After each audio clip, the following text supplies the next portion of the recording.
التواجد الإقليمي. بتمتد بصمة آي راديو إلى ولاية غرب وشمال بحر الغزال، غرب والاستوائية الوسطى، جونغلي، أعالي النيل ووراب. من خلال التعاون مع آي راديو يمكنك التواصل مع المجتمعات المتنوعة والجماهير المستهدفة في المناطق ديل. مشاركة المجتمع. الشراكة مع آي راديو بتعني التعامل مع مجتمعات على مستوى الشعبي.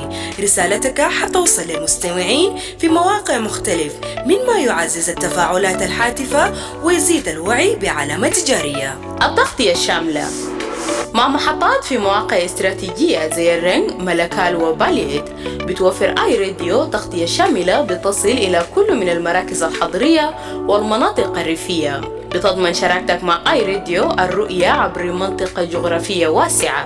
ما تفوت فرصة توسيع نطاق رسالتك باستخدام آي راديو. شارك أو أعلن معنا الليلة وخلي صوتك مسموع في جميع أنحاء جنوب السودان. Looking for the perfect radio partner? iRadio is your answer. Why choose iRadio? Here are the 5 compelling reasons. Trust and reach. iRadio stands as the most trusted and popular radio station in South Sudan. Backed by recent surveys with a loyal listener base, your message will reach a wide audience effectively.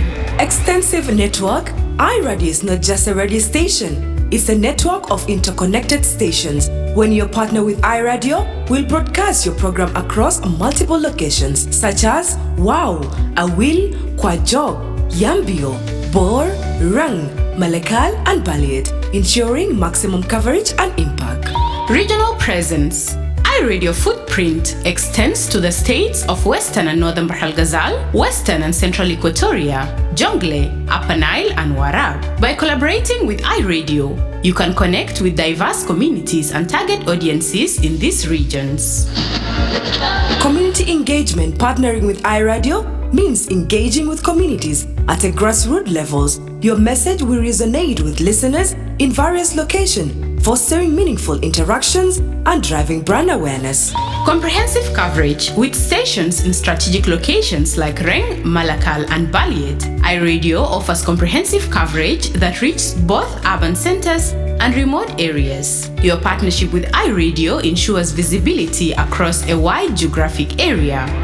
Don't miss out on the opportunity to amplify your message with iRadio. Partner or advertise with us today and make your voice heard across South Sudan.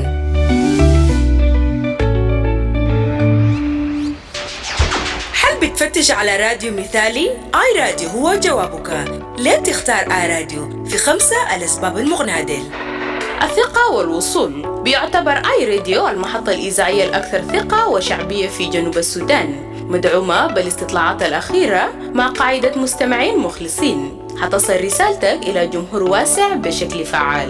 شبكة واسعة النطاق. آي راديو ليست مجرد محطة إذاعية، إنها شبكة من المحطات المترابطة. لم تكن شريك مع آي راديو. سنقوم ببث برنامجك عبر مواقع متعددة مثل واو، أويل، كواجوك، يامبيو، بور، رنج، ملكال وباليت، وبيضمن أقصى قدرة من التغطية والتأثير. التواجد الإقليمي. بتمتد بصمة آي راديو إلى ولاية غرب وشمال بحر الغزال، غرب والاستوائية الوسطى، جونغلي، أعالي النيل ووراب. من خلال التعاون مع آي راديو يمكنك التواصل مع المجتمعات المتنوعة والجماهير المستهدفة في المناطق ديل. مشاركة المجتمع. الشراكة مع آي راديو بتعني التعامل مع مجتمعات على مستوى الشعبي. رسالتك حتوصل للمستمعين في مواقع مختلف، مما يعزز التفاعلات الهاتفة ويزيد الوعي بعلامة تجارية. التغطية الشاملة مع محطات في مواقع استراتيجية زي الرنج، ملكال وباليت. بتوفر آي راديو تغطية شاملة بتصل إلى كل من المراكز الحضرية والمناطق الريفية. بتضمن شراكتك مع آي راديو الرؤية عبر منطقة جغرافية واسعة. ما تفوت فرصة توسيع نطاق رسالتك باستخدام آي راديو. شارك أو أعلن معنا الليلة وخلي صوتك مسموع في جميع أنحاء جنوب السودان. Live from Juba, on air and online. This is iRadio News. Hello, good morning. This is iRadio News. First, here are the headlines. The South Sudan Human Rights Defenders Network has expressed concern over proposals by the National Elections Commission to base the 2026 general elections on data from the 2008 population census and 2010 constituency boundaries. Central Equatorial State Governor Rabi Mujung Emmanuel has appealed to residents to stop land grabbing and cooperate with authorities to restore order and land ownership. And the UN has called for safe passage for trapped civilians out of Sudanese city of El Fashir after paramilitary fighters announced they had seized control of the army's main base there. These stories and more coming to in this news bulletin with me, Lasuba Memo, and now the news in detail. The South Sudan Human Rights Defenders Network has expressed concern over proposals by the National Elections Commission to base the 2026 general elections on data from 2008 population census and 2010 constituency boundaries. In a statement to iRadio Newsroom yesterday, the network warned that using outdated information would disenfranchise many citizens and undermine the credibility of the country's first general election since independence. The group said South Sudan has undergone significant demographic, social, and political changes over the past 17 years, including population movements, return of refugees, and urban growth, factors that make the old census data obsolete.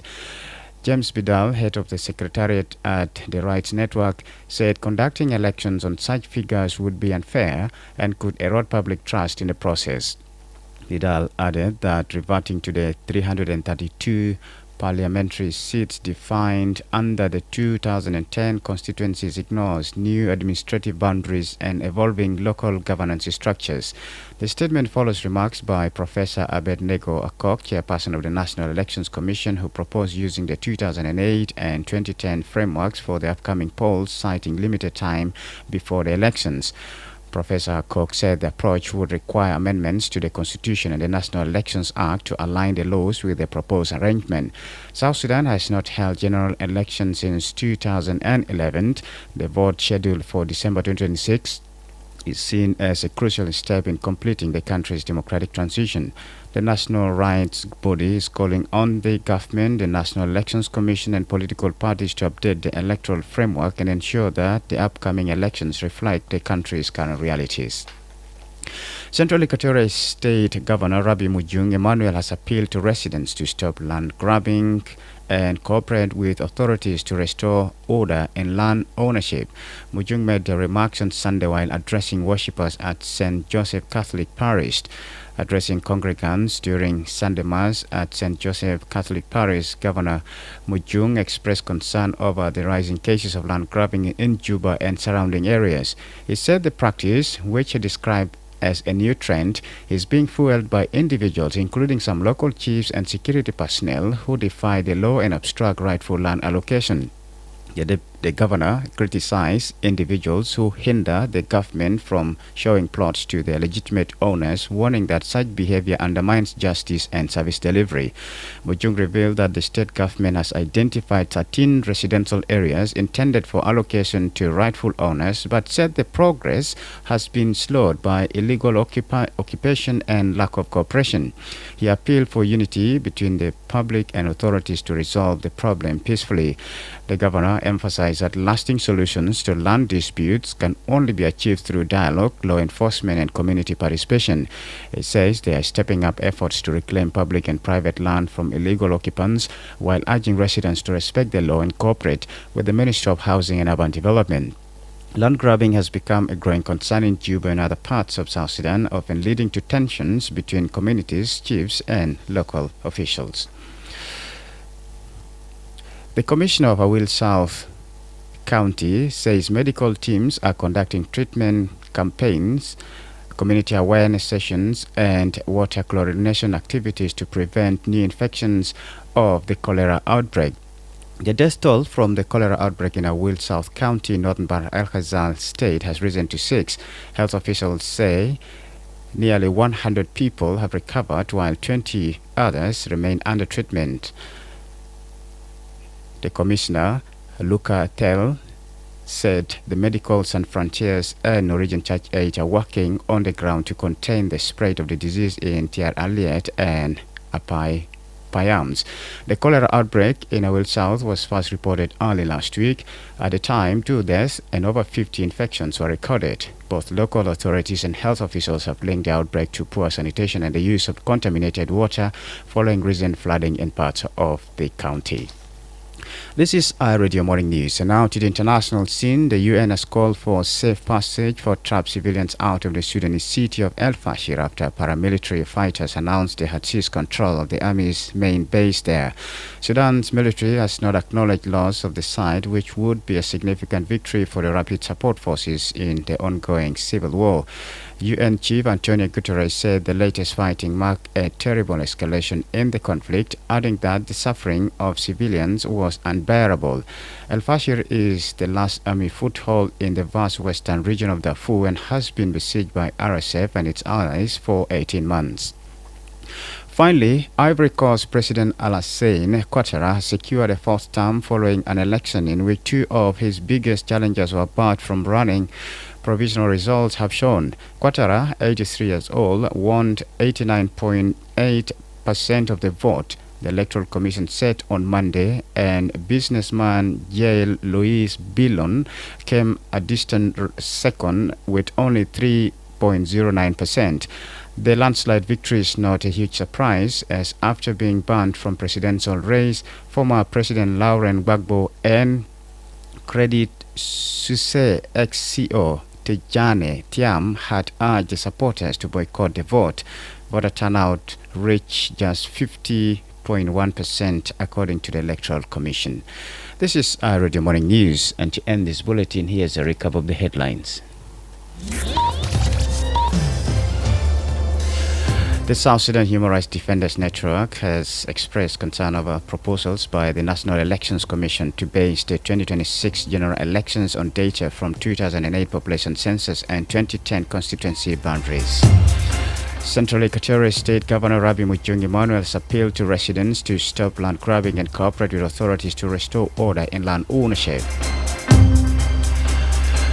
And the UN has called for safe passage for trapped civilians out of the Sudanese city of Al Fashir after paramilitary fighters announced they had seized control of the army's main base there.